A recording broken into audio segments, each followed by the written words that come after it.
Assalamualaikum warahmatullahi wabarakatuh. Pada kesempatan kali ini saya akan mempresentasikan tugas diklat online dan mentoring tentang buku pedoman guru yang saya buat. Nah, sebelumnya perlu kita ketahui bahwa buku pedoman guru adalah buku tulisan guru yang berisi rencana kerja tahunan guru, di mana di dalamnya terdiri dari rencana kerja pengembangan pembelajaran bagi peserta didik dan rencana pengembangan profesi bagi guru tersebut. Dalam pembuatannya, buku pedoman guru disajikan dalam bentuk makalah, diketik dan dibendel dengan kerangka yang terdiri dari bagian awal, bagian isi, serta bagian penunjang. Untuk bagian awal terdiri dari halaman judul, halaman persetujuan, pernyataan keaslian, identitas guru, kata pengantar, dan daftar isi. Nah, pada halaman judul di dalamnya menerangkan mengenai identitas guru secara singkat dan terdapat juga tahun kerja dari rencana kerja guru tersebut. Kemudian di halaman persetujuan menerangkan bahwa buku pedoman guru yang kita buat telah disetujui oleh kepala sekolah. Selanjutnya ada pernyataan keaslian yang menerangkan bahwa buku pedoman guru ini adalah benar asli karya sendiri, bukan plagiat. Yang berikutnya identitas guru, yang merupakan detail identitas guru yang bersangkutan. Nah, selanjutnya ada kata pengantar, di mana biasanya berupa ucapan rasa syukur dan terima kasih kepada pihak yang telah membantu menyelesaikan buku pedoman guru. Selain itu, penulis juga mengharapkan kritik, saran yang membangun guna menyempurnakan buku pedoman guru yang akan dibuat selanjutnya. Kemudian ini ada daftar isi yang merupakan bagian urutan judul pada tiap bab, ini beserta halamannya untuk memudahkan kita mencari judul tiap bab, dan daftar isi ini bisa disesuaikan dengan kerangka dari buku pedoman guru yang kita buat. Yang berikutnya ada bagian isi, di mana terdiri dari pendahuluan. Ini pendahuluan, di dalam pendahuluan ini juga terdapat latar belakang, tujuan, manfaat, dan ringkasan target yang hendak dicapai. Kemudian ada rincian rencana kerja dan target yang hendak dicapai, serta penutup. Untuk pendahuluan yang saya buat ini ada beberapa bagian juga ya, seperti latar belakang yang menjelaskan kenapa buku pedoman guru ini saya buat. Contohnya seperti ini. Kemudian tujuan. Nah, contoh yang saya buat untuk tujuan penyusunan buku pedoman guru tahun 2022 ini adalah merupakan rencana kegiatan dan target kinerja guru selama tahun 2022 yang digunakan sebagai acuan dalam melaksanakan tugas pokok guru. Yang kedua, sebagai pedoman kerja guru selama tahun 2022. Yang ketiga, sebagai alat evaluasi kinerja guru selama tahun 2022.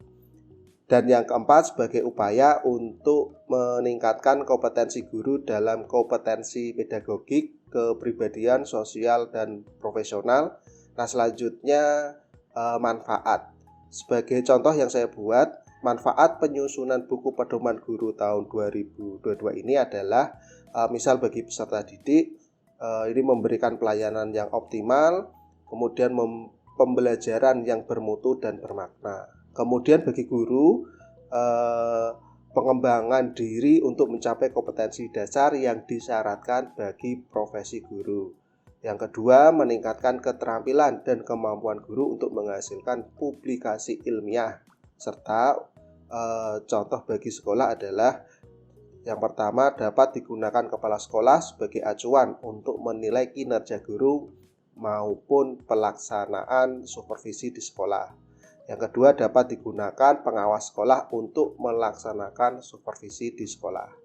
Nah, selanjutnya di ringkasan target yang hendak dicapai, ini berisi ringkasan target kinerja di tahun 2022. Sebagai contoh yang saya sajikan ini dalam bentuk tabel, di mana dalam kolom kompetensi terdapat 4 kompetensi, yaitu pedagogik, kepribadian, sosial, serta profesional.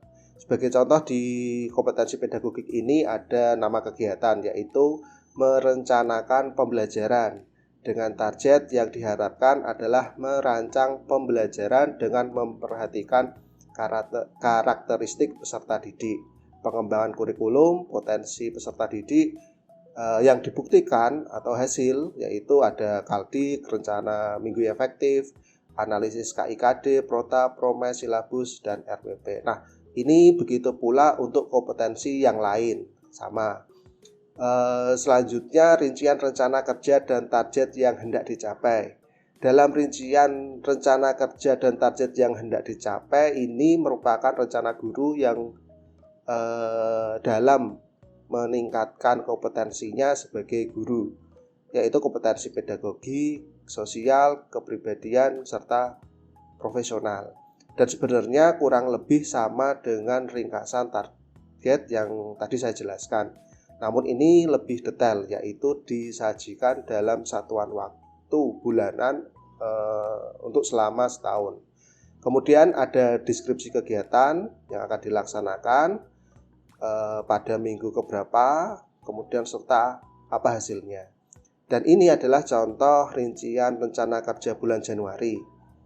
Kemudian ini Februari, kemudian seterusnya sampai 1 tahun, ya, sampai bulan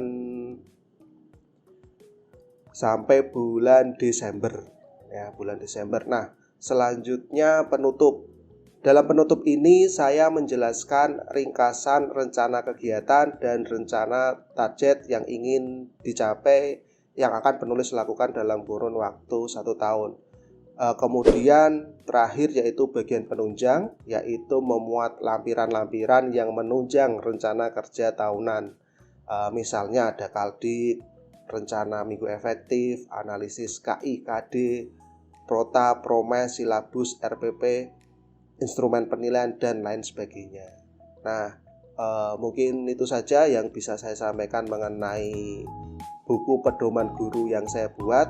Terima kasih, semoga bermanfaat. Saya akhiri. Wassalamualaikum warahmatullahi wabarakatuh.